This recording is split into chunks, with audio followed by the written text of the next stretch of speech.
Radiologic technologists and ancillary staff who work with or near ionizing radiation face possible short and long-term effects of occupational radiation exposure. Further, radiologic technologists must minimize unnecessary exposure that risks the patient's safety while achieving the best possible image or outcome. This video reviews occupational dose limits, dose calculation, devices used to measure exposure, and safety best practices that can help technologists keep radiation exposure as low as reasonably achievable for them and their patients. The video also discusses the appropriate use of fixed and mobile equipment, protective equipment, and safety features on imaging equipment to minimize unnecessary radiation exposure.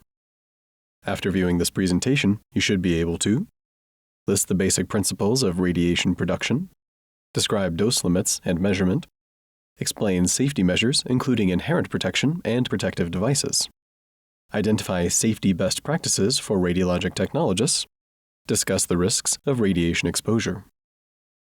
For the radiologic technologist, medical imaging often is a balancing act. What combination of milliamperage and kilovoltage is needed to ensure the best image? When should the patient wear lead shielding? And how can unnecessary anatomy be excluded to save the patient from unnecessary exposure? Occupational radiation safety is also a concern because a high cumulative dose of radiation can be dangerous. Currently, the National Council on Radiation Protection and Measurements, the NCRP, has 124 reports regarding radiation safety for public and occupational sectors, including recommendations for dose limits. The United States Nuclear Regulatory Commission, the NRC, has adopted those limits and, in conjunction with state and federal laws, mandates construction specifications of exam rooms and adjacent areas, and dose monitoring procedures to protect those who work with radiation. There have been many advances in radiation protection theories and practices since X-rays were first discovered. Although William Rankine is credited with discovering the properties of X-rays in 1895, he was not the only scientist working with radiation. Thomas Edison realized the potential of X-rays and constructed his first fluoroscope in 1896. Over the course of a few years, his lab assistant, Clarence Daly, was exposed to enough radiation to cause severe burns, which led to the amputation of his fingers and arms, and finally to his death in 1904. Daly's death was the first recorded fatality in the United States caused by the cumulative radiation exposure from X-rays, just 9 years after they were first discovered. Dr. William Rollins, a dentist in Boston, used X-rays in his practice and experienced a radiation burn on his hand, which led to experiments with radiation on guinea pigs. In 1901, Rollins published a paper cautioning against using X-rays without some type of lead shielding for the tube, patient, and radiographer. In 1915, the British Rankine Society took Rollins' advice and made the first formal advances to protect patients and medical radiation workers by adopting a resolution recommending that X-ray tubes be shielded. In 1934, the U.S. Advisory Committee on X-ray and Radium Protection, now known as the NCRP, issued the first report of recommended maximum exposures. NCRP Report 116, published in 1993, set the current public and occupational dose limits for exposure to ionizing radiation. ALERA, or as low as reasonably achievable, is the principle used today to help manage both patient and occupational radiation exposure. To help radiologic technologists adhere to the ALERA principle, the American Society of Radiologic Technologists maintains a radiography program curriculum that focuses on radiation production and safety. The ASRT published its first recommended radiography curriculum in 1952 and has continually modified it to keep up with advances in knowledge and technology. The current curriculum includes an introduction to radiologic science and healthcare, radiation production and characteristics, radiation biology, and radiation protection. Radiation is the act of emitting energy in the form of photons or particles. It is considered ionizing when the energy can produce changes in atomic structure by creating positively or negatively charged atoms. The types of ionizing radiation used in a diagnostic imaging department are X-rays, gamma rays, and beta particles. The nature of the images sought determines the type of radiation used.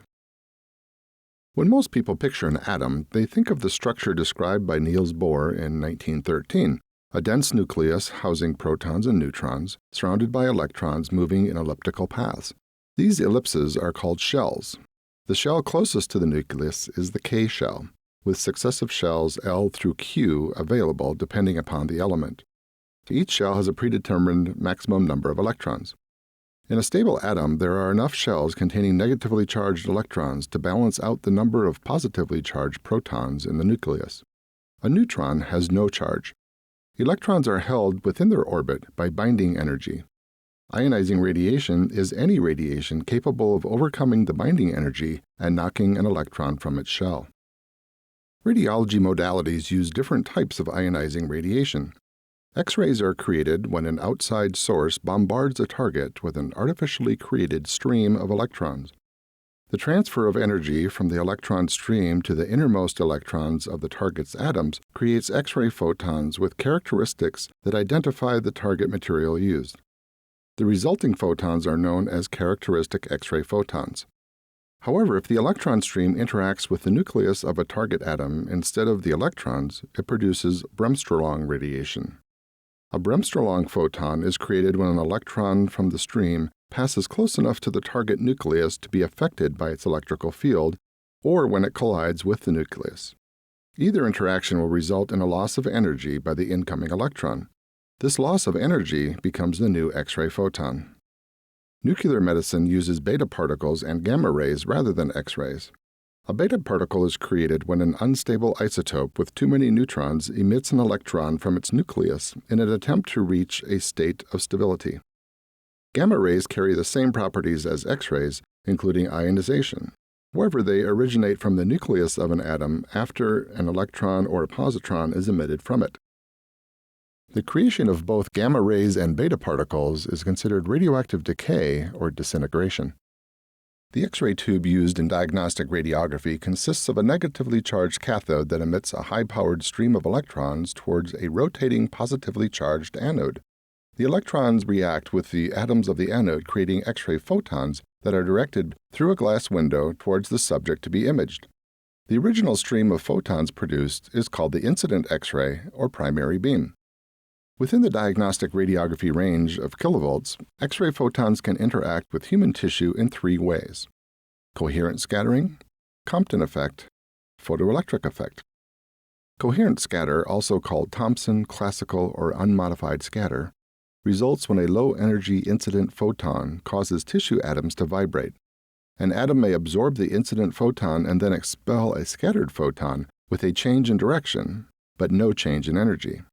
The scattered X-ray at such low kVp does not change the composition of the tissue atoms, so it is not considered ionizing radiation.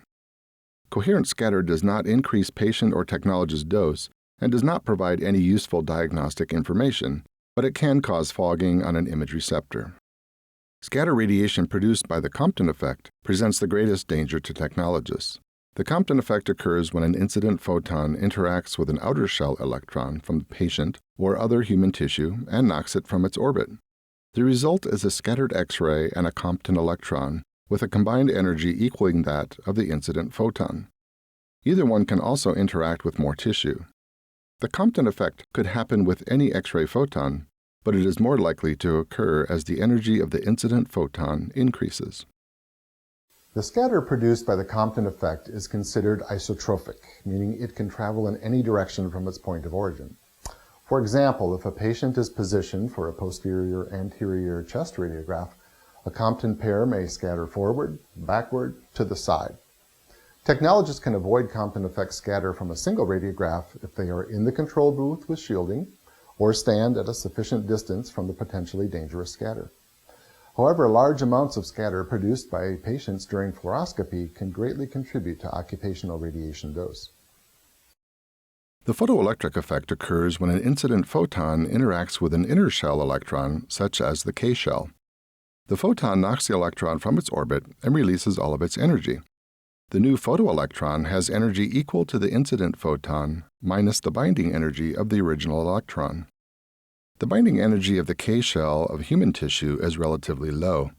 Therefore, the photoelectron created during the photoelectric effect can continue to interact with other atoms within the patient, causing an increase in patient dose.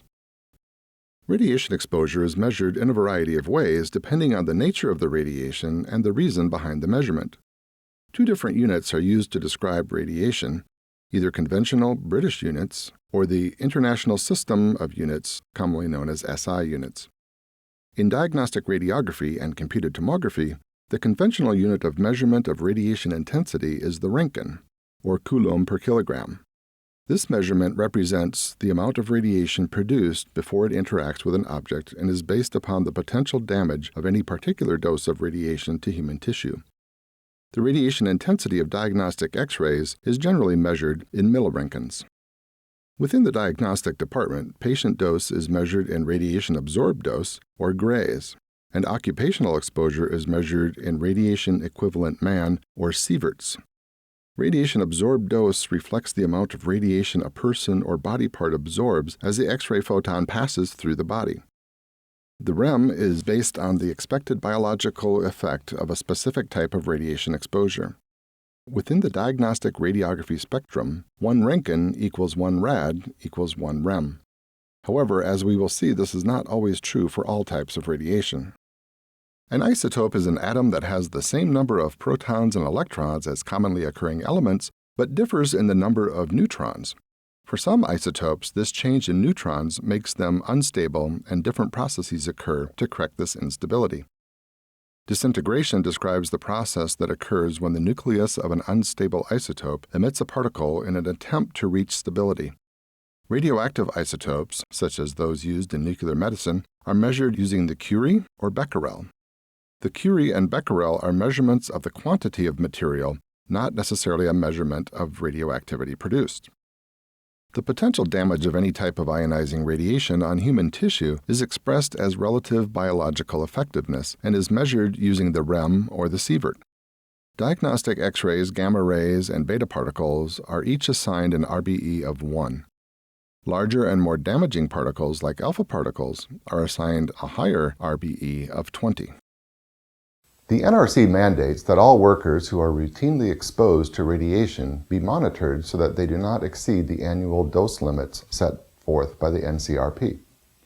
The most common way to measure occupational exposure in a radiology department is through personal dosimeters, such as a film badge, thermoluminescent dosimeters, or an optically stimulated luminescent whole-body dosimeter. A typical film badge is a small piece of plastic that contains metal filters and film.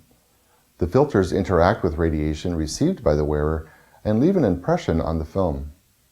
Film badges are a reliable way to track dose for all types of radiation used in a hospital setting and begin detecting radiation exposure at 10 MR and higher. They are relatively inexpensive, but inadvertent exposure to humidity or temperature can damage the film. A TLD is similar in size and shape to a film badge, but works in an entirely different way. Instead of film, a TLD uses a lithium fluoride crystal that reacts with radiation by exciting electrons and keeping them within a framework. When heated, the electrons drop from their frame and emit light. This light is then measured to estimate the amount of radiation exposure. TLDs are more sensitive and more accurate than film badges, down to 5 MR, but they can cost up to twice as much as film badges. An OSL dosimeter is similar in function to a TLD, with the exception that when read, the crystals within are stimulated by the light of a laser instead of by heat. The technologist is responsible for wearing his or her dosimeter in the proper place at all times during work hours, and only when working. Any dose absorbed outside of work is considered non-occupational radiation and should not be included in occupational monitoring. Badges should be worn at waist or chest level under normal circumstances. If the technologist is wearing a lead apron, he or she should wear the badge at neck level to get an accurate reading for exposed anatomy, such as the eyes. There are also extremity dosimeters or ring badges that generally are worn by nuclear medicine technologists because their hands may be subjected to direct radiation exposure. Film badges, or TLDs, are collected monthly or quarterly by one designated person within the radiology department, usually the radiation safety officer or quality manager.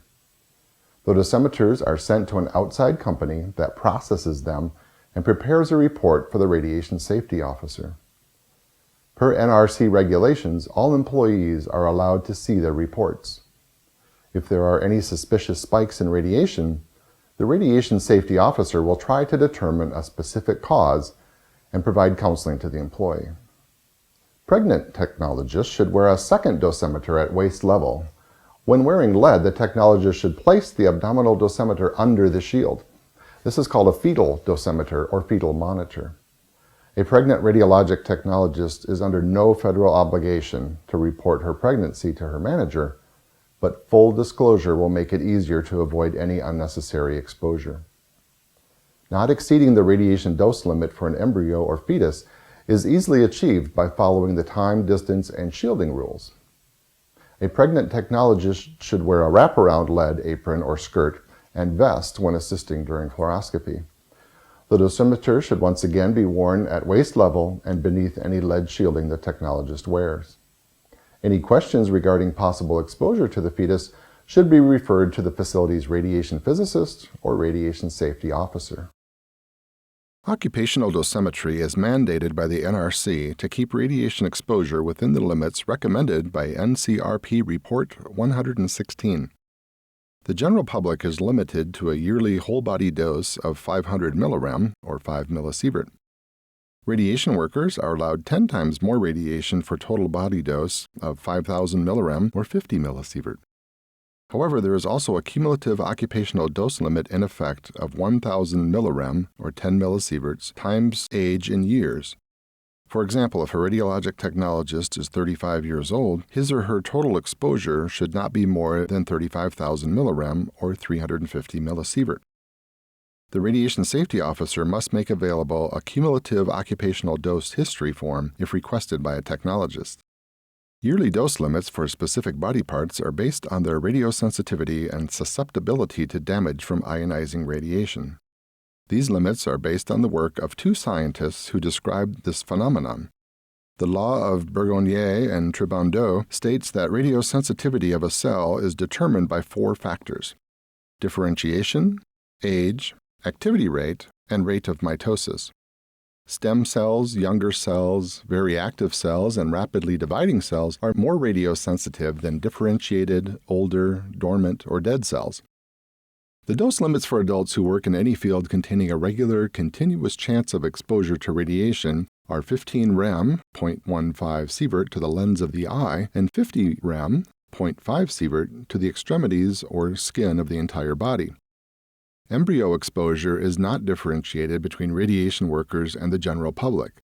The total gestational dose is 500 millirem, or 5 millisievert. Dose limit for each month of the pregnancy is 50 millirem, or 0.5 millisievert. The U.S. Department of Energy maintains a chart of dose comparisons compiled from research by Noel Medding that puts these doses into perspective. According to the chart, a chest radiograph delivers a dose of approximately 10 millirem to 20 millirem, and a dental exam delivers 160 millirem. Natural background radiation in the United States is listed at 300 millirem, and the typical airliner crew is exposed to an average yearly dose of 200 millirem to 400 millirem out of the yearly 1,000 millirem limit. When discussing the deleterious effects of radiation, the accepted theory is a linear non-threshold model. The higher the radiation exposure, the more damage it can produce. When using this model, any dose of radiation can be harmful. Generally, potential effects of radiation are discussed in terms of acute versus chronic exposure and whole body versus localized exposure. Severe effects of radiation exposure can manifest for either a specific body part or system or for the entire body. No damage occurring below a dose of 5 rad has been documented. For acute exposure, the smaller the area exposed, the more radiation is needed to cause measurable damage. Whole-body radiation exposure of 5 rad or more can cause chromosomal changes, whereas 10 rad are needed to affect gonadal function. Reddening of the skin, called erythema, can occur in a small area exposed to 200 rad, and hair loss, known as epilation, to a comparatively sized area can occur at 300 rad. The entire body can be exposed to lower doses with localized effect, but if left untreated, a whole-body exposure of 600 rad or more will result in death. The severity of the effects of acute radiation exposure follows a documented pattern of symptoms based upon the dose received. The prodromal period, directly after exposure of 100 rad or more, is characterized by nausea, vomiting, and diarrhea. This period may be followed by a latent period in which the exposed person does not show any outward symptoms. If the dose received is between 200 rad and 1,000 rad, manifest illness begins with a return of the nausea, vomiting, and diarrhea and includes cell count changes in the blood. Exposures of 1,000 rad to 5,000 rad lead to lethargy and shock, followed by symptoms of damage to the central nervous system at exposures greater than 5,000 rad. The progression of exposure to death can take anywhere from approximately 3 to 60 days, depending upon the whole body dose.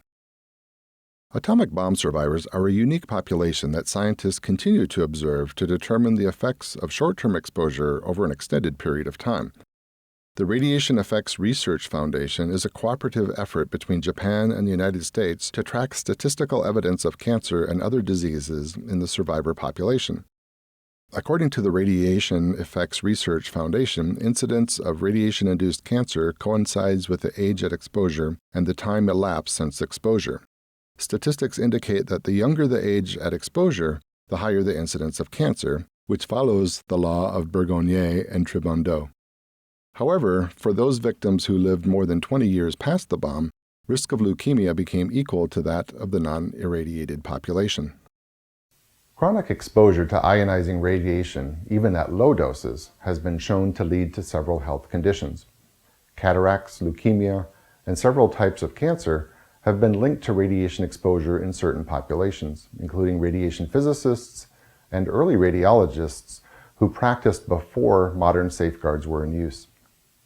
Clusters of thyroid, bone, and breast cancers have been attributed to the overzealous use of radiation treatment for health conditions in the past.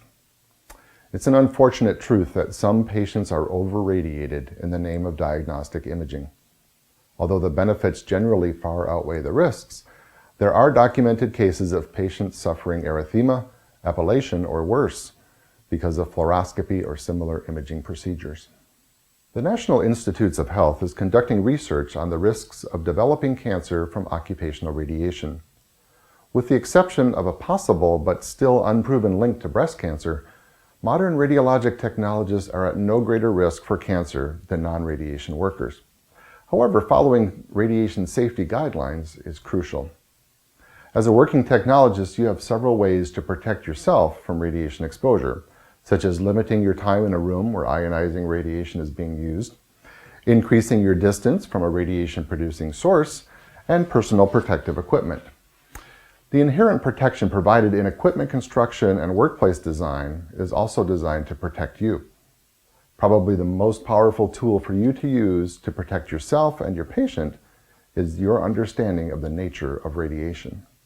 The construction of diagnostic imaging equipment includes several elements designed to help keep a technologist's annual dose under the 5,000 millirem or 50 millisievert limit set by the NRC. The housing of an X-ray tube must be sufficient to absorb any radiation not included in the primary beam, so the leakage from the housing at a distance of 1 meter does not exceed 100 millirads per hour or 1 milligray per hour. If the initial construction materials aren't sufficient, extra filtration can be added. The entire filtration for an X-ray tube above 70 kVp, which most multi-purpose tubes are, must be equivalent to 2.5 millimeters of aluminum. The X-ray tube also has a set of collimators or shutters, which not only helps direct the primary beam, but absorbs any radiation not focused on the patient. Radiation protection is built into any room designated for use with radiation equipment. Two types of barriers, primary and secondary, coincide with protection from either the primary beam or secondary scatter. The primary beam is the photon energy directed from the X-ray tube through a patient to an image receptor. The primary beam is given the most consideration because it contains the highest amount of radiation.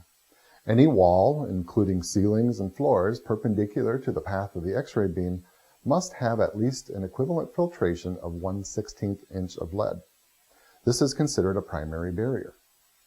Secondary barriers are used to protect technologists and other personnel from scattered radiation coming from the tube, the beam, or the patient. Secondary barriers can be half that of a primary barrier or the equivalent of 1/32 inches of lead. Both primary and secondary barriers can be constructed of any material as long as the thickness used provides the needed protection. Several factors are considered when engineers decide how much protection is built into a particular room. The workload factor relates to how often the room is used for radiation work and general kilovolt levels used.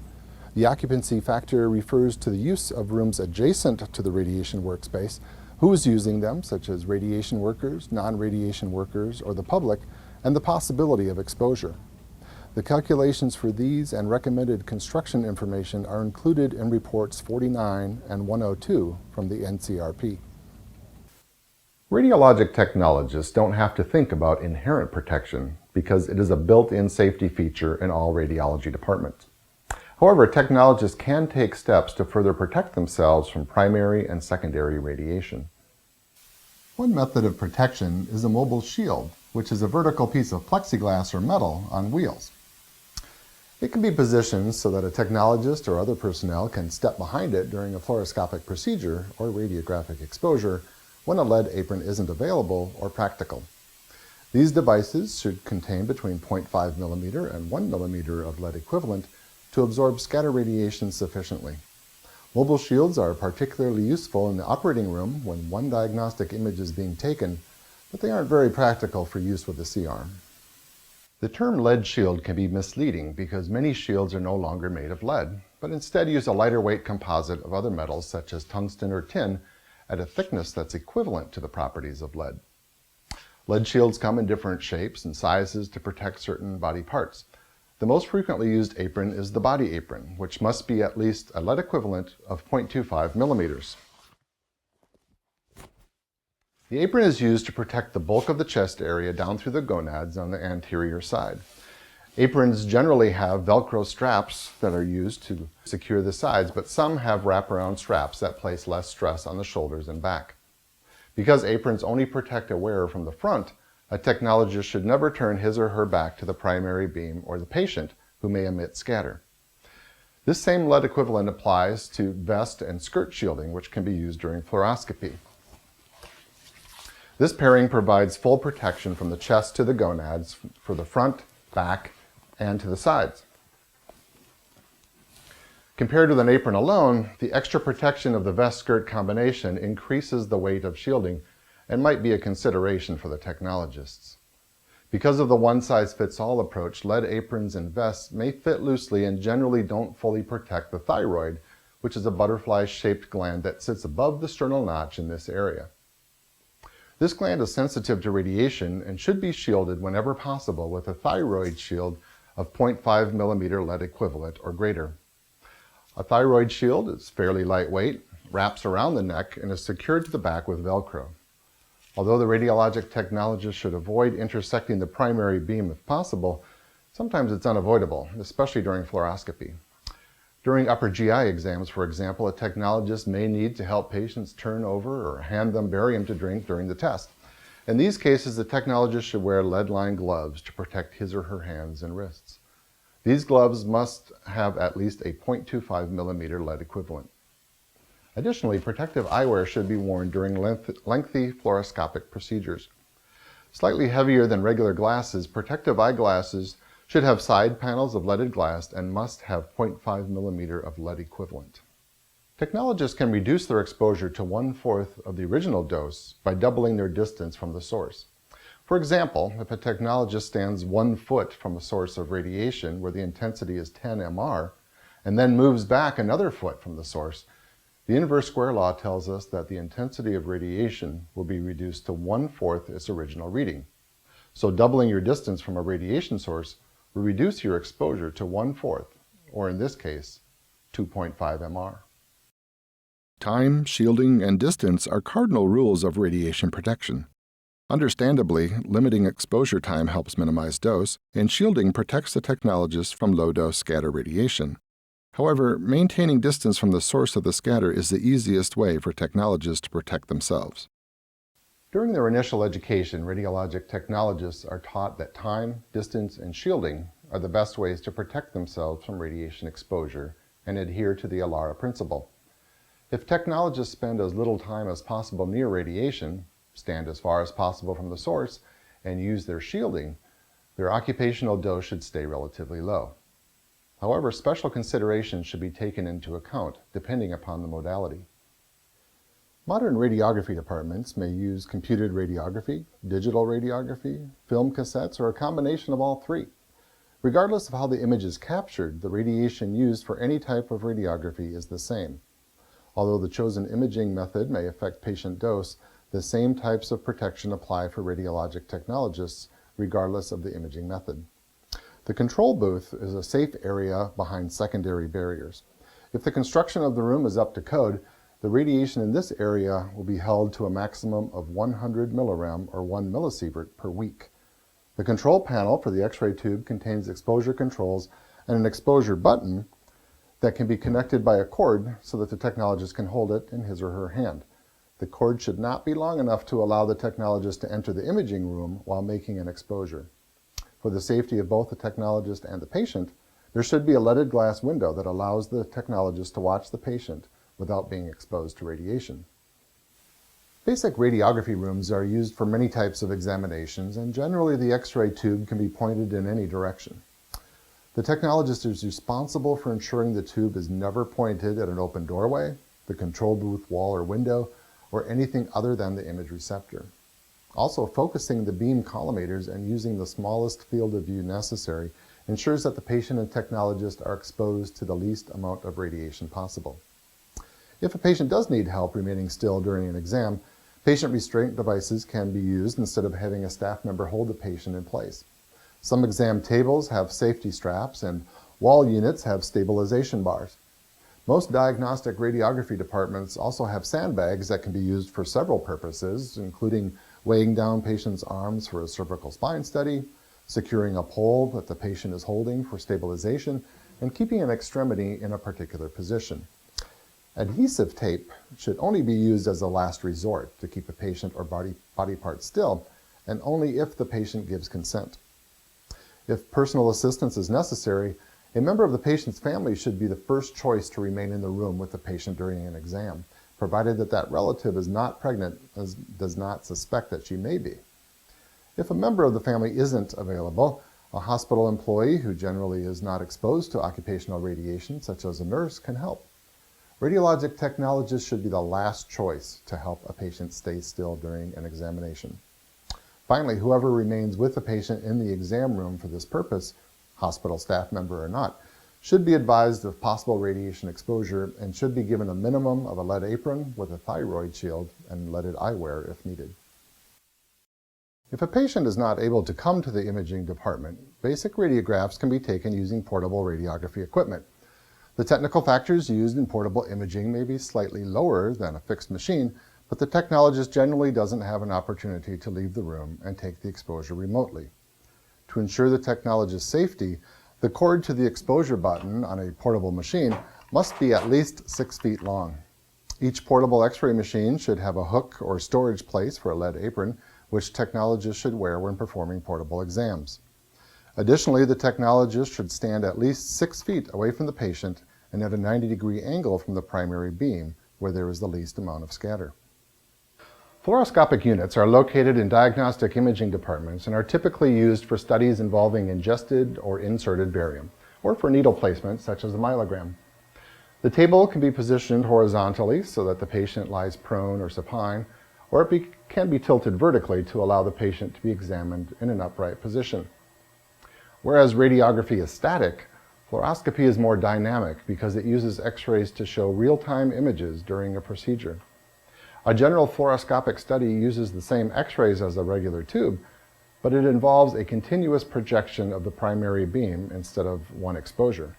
Fluoroscopy equipment has built-in protection. Traditionally, the X-ray tube is located within the table.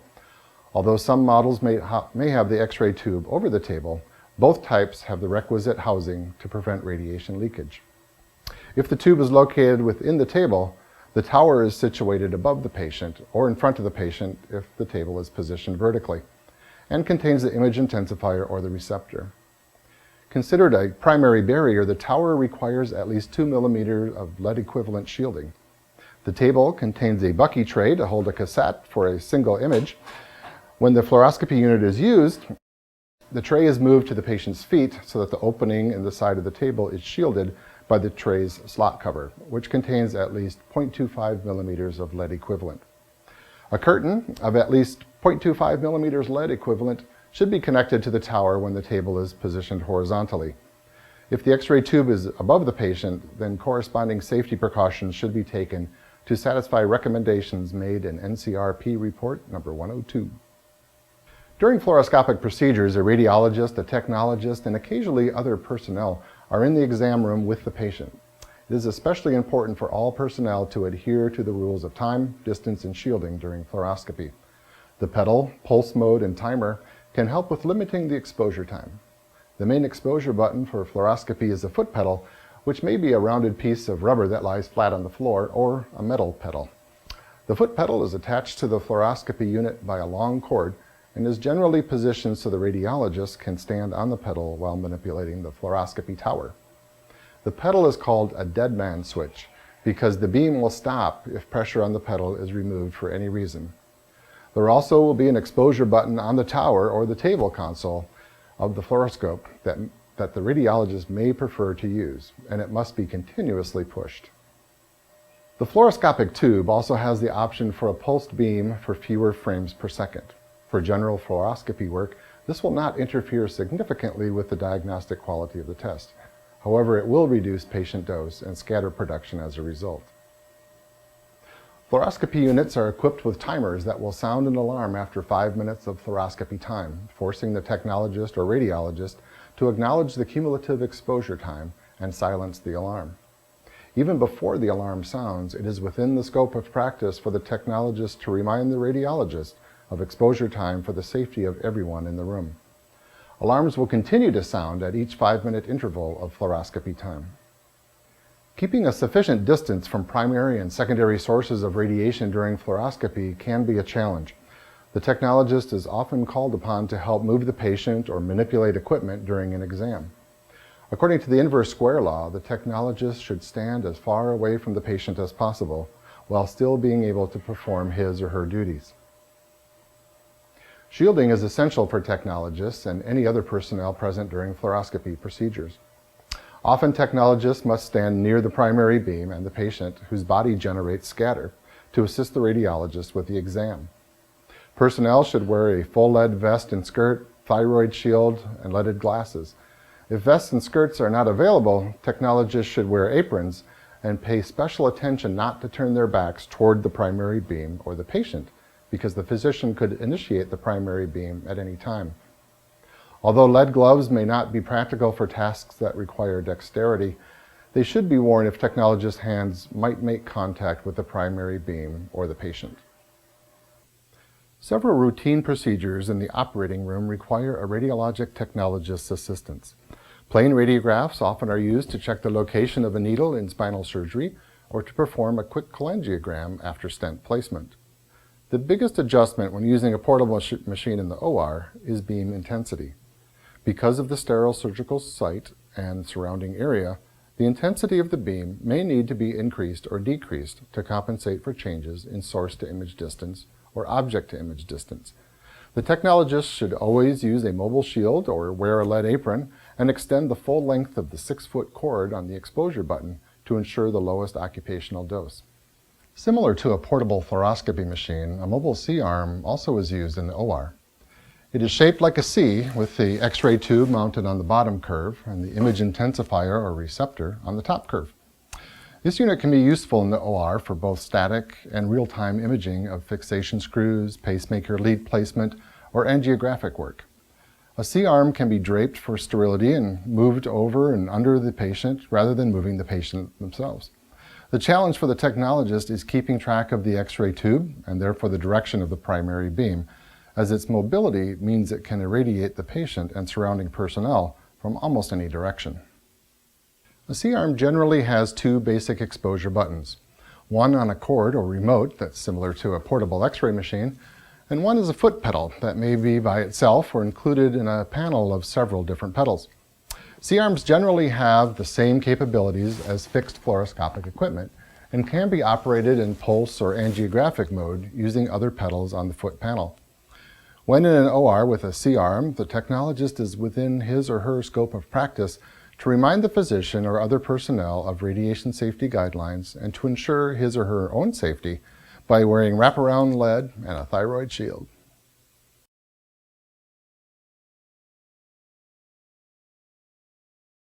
Modern helical or spiral CT units are constructed using slip ring technology that allows the X-ray tube to rotate 360 degrees around the patient as the table moves through the gantry. A helical unit can complete an entire dynamic study in less than 1 minute, but the primary beam is on the entire time.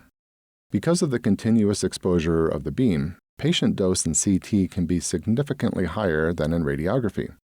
For occupational dose, however, it is generally the opposite. Most CT technologists receive little or no radiation exposure because they are usually behind the secondary barrier of the control room wall while the beam is on. Helical units are used for special procedures performed by a radiologist or other physician using the guidance of CT images to place a needle for tissue biopsy or a drainage tube for an abscess. All units can image the same 20 millimeters of tissue at given intervals to check for needle placement.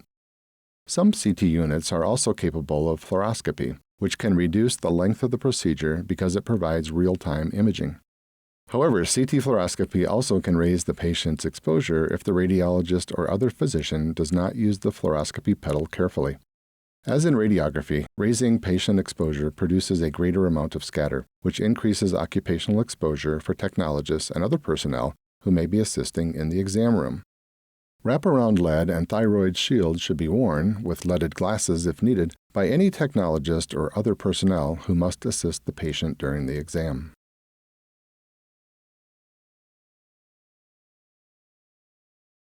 Interventional radiology is performed by specialized radiologists using invasive procedures under fluoroscopic guidance for diagnostic or therapeutic purposes.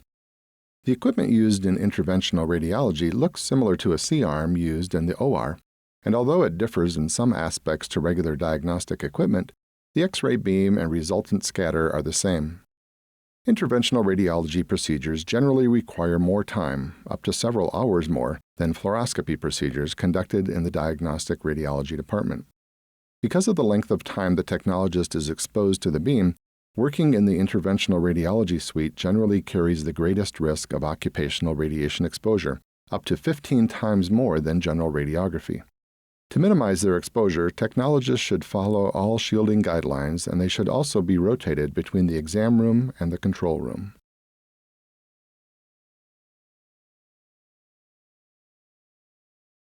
Radiation safety in radiation therapy is quite different from radiation protection in radiography, CT, or fluoroscopy. For treatment procedures that use live radioactive sources, the fundamental concepts of time, distance, and shielding apply. But because of the very powerful X-rays used in therapeutic applications, it is not practical for a radiation therapist to spend any amount of time in the treatment room or to try to increase their distance from the source. Shielding is the only effective way for radiation therapists to protect themselves. A therapist must leave the room during the treatment and rely on the shielding built into the structure of the treatment room for protection. Depending on the strength of the X-ray beam being used, the thickness of the walls of a radiation therapy treatment room often exceed 3 feet of solid concrete. The thickness of the wall can be reduced if materials of higher density are used, such as lead.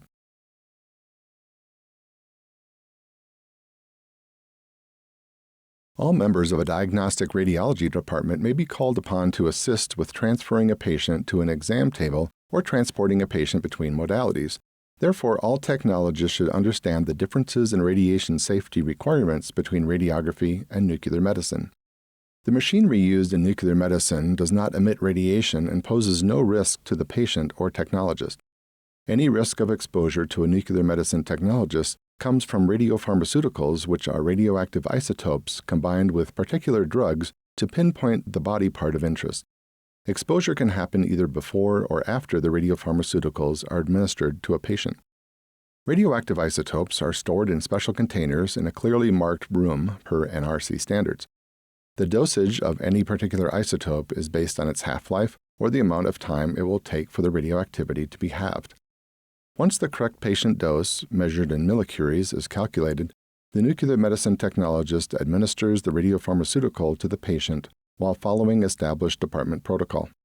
The radiopharmaceuticals travel through the patient's body, where it is either diffused or concentrated in a particular organ or disease process, depending on the tagging characteristic of the radiopharmaceutical used for that test. The patient emits gamma rays and beta particles that are used to produce the diagnostic image and can be a source of radiation exposure for others. Transport of the radiopharmaceutical to the patient also depends on the nature of the test. If a technologist needs to leave the nuclear medicine department to inject a patient, the syringe containing the isotope is transported in a lead-lined box. The syringe may also have a lead-equivalent shield to protect the hands of the nuclear medicine technologist. No one other than a technologist should handle the box or the syringe. Once the isotope is administered to the patient, the wait before the actual nuclear medicine test begins can be anywhere from 30 minutes to an entire day. Patients, and caregivers if present, receive explicit instructions regarding radiation safety if there is any danger of radiation exposure to others. Although there are some isotopes used in medical imaging that may take days to completely decay, most do so within a few hours to a day. Generally, patient radiation exposure from a nuclear medicine test is equivalent to that of other modalities in diagnostic radiology. As with other modalities, time, distance, and shielding are the best way for nuclear medicine technologists to avoid radiation exposure from a patient injected with a radioactive isotope. 1 hour after injection of a radioactive isotope, exposure rates at a 1 meter distance from the patient vary from 0.54 millirem to 1.5 millirem. A notable exception is any test that uses iodine-131, which can have a rate of up to 45 millirem per hour, depending on the dose. However, NRC regulations state that patients given radioactive iodine only may be released from isolation if they emit less than 5 millirem per hour at a distance of 1 meter. The nuclear medicine technologist is charged with keeping personnel aware of any danger from patient exposure. It has been more than 100 years since Wilhelm Röntgen discovered most of the properties of X-rays. As medical imaging has advanced, so has the need to stay up to date on the protection standards that keep our patients and ourselves safe in the medical imaging department. Educating everyone involved in medical imaging on the basics of radiation production, the damage potential for human tissue, and the ways in which they can protect themselves are minimum standards that should be enforced in diagnostic imaging departments. Radiologic technologists are the experts in the medical imaging and radiation therapy departments, and therefore it is the responsibility of radiologic technologists to ensure that all radiation safety policies and procedures are closely followed so that quality imaging can be performed and patient dose and occupational radiation exposure can be kept as low as reasonably achievable.